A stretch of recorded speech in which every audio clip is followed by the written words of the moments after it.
What's up, you guys? It's your boy Cameron. Sorry I've been gone for so long. I'm back with the Civic. Brand new mirror, brand new fender, but same old Civic, same old high mileage Civic.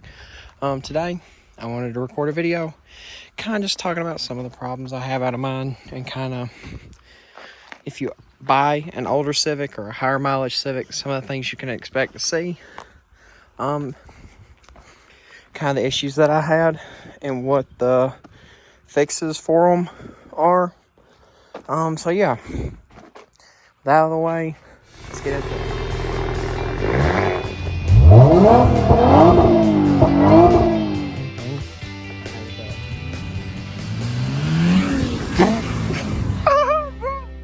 One of the first issues I have with this car is that even when the car was turned off, the brake lights would stay on, and what it actually did was melted the socket and burnt the bulbs out. So I had to get all new taillights.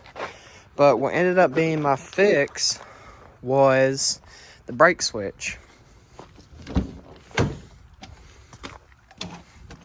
Up underneath the brake pedal, up there. Well, let me point it up just a little bit more. You can kind of see that little piece right there with a little rubber stopper on the end. That right there was the reason my brakes were staying on all the time. You gotta think, this car is 21 years old, so that bushing up there on the back is eventually going to rot out and fall, and then there's going to be nothing keeping pressure on that brake switch.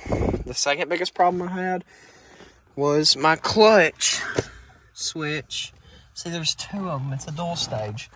But my clutch switch all the way up top for this top one here went out. That little pad did. And I went to Honda. They were $3. So if you ever get in your car and you go and turn it over, no clicks, no taps, no nothing, might want to get under there, put your finger on the top and on the side one, and then turn the key. Make sure you don't have it in gear. Another issue I had, and with these higher mileage engines, I popped the hood if I could, but that latch actually broke on me, so there's no way for me to show you guys the hood. But a big misconception I've seen is that cars with timing chains, either one, you can delay the timing chains and the timing guides and the tensioners and all that, because timing chains don't need to be changed as often as timing belts. Or I've heard a lot of people say you don't have to time engines with a timing chain, that the timing chain will fix itself. Both of those are untrue. If you're buying a higher, over 200 or 180,000 mile SI, which is most of these at this point, get your timing checked. Get the belt, the chain, the tensioner, the guides, all that checked. Because what was wrong with this one when I bought it is that the tensioners had actually snapped in the center, and that was causing that rattling whenever the car would first fire up. A third issue I had, which, again, I can't pop the hood, so I can't really show you guys, but it'll be like right here on the back side of the motor towards the firewall. It'll have two plugs on top, and it'll be 3-ish 12mm bolts, the VTEC solenoid, and the valve, the spool valve and the actual solenoid. If your car starts up, runs just fine, but then you'll hit 4,000 RPM, and it's like it's, redlining, that's your VTEC spool valve or the actual solenoid. And number 5, big thing that goes wrong with these cars, right on the intake on the bottom, there will be a 2-port single plug type deal that goes on the bottom of the throttle body called your idle air control valve. If your car won't go past 4K RPM after it heats up, and at idle, you either have a high idle, I'm talking above 750, or above around 1500 on a cold start, your idle air control valve is usually either clogged or bad.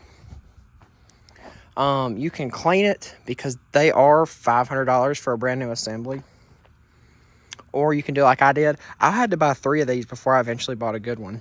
But I ended up saving like $200-300 from buying a brand new idle air control valve. But yeah, if your car, once it heats up, won't hit VTEC or variable valve timing, or it bounces idle, or it idles high, swap your throttle body gasket, swap your idle air control valve, and most of the time I've noticed that's a lot of problems that people have. Another thing I've heard about but I've not really seen is it not hitting VTEC and actually being a quart low on oil or just low in general.